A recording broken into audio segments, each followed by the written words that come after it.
General elections are always an uncomfortable period for those of us who like our facts straight and our figures honest.All. Too often, politicians of all stripes seem to be treating the Liberal Democrats' infamous bar charts not as a scandal, but an inspiration.Even by modern standards. However, there is something rather special about the Labour Party's manifesto, and, in particular, its claims to be fully costed.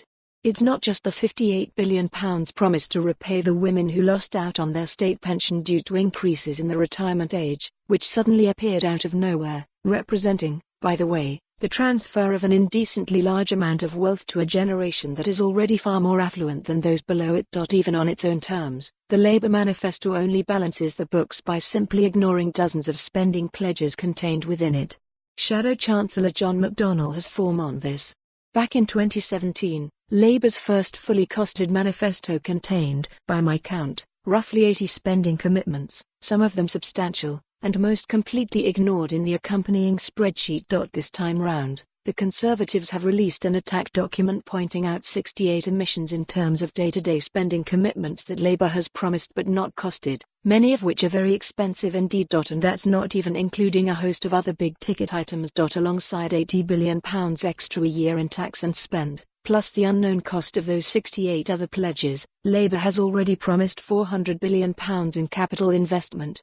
This is a gargantuan sum. Add to that another £300 billion in upfront borrowing costs for renationalising the utilities, plus whatever it would take to grab BT Openreach to create a nationalised broadband service, as Jeremy Corbyn enthusiastically announced.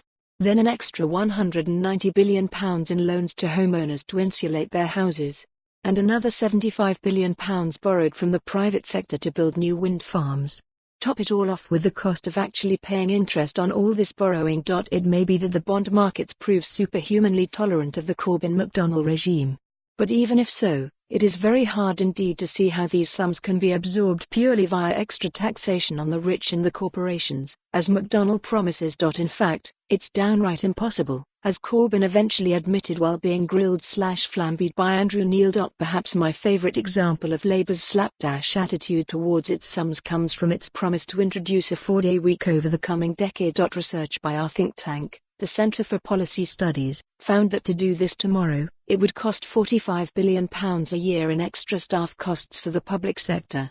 If you waved a magic wand and assumed significant productivity gains, it might get you to a mere £17 billion. But rather than taking the easy way out and saying that the 4-day week. For more on this story, visit the news article link.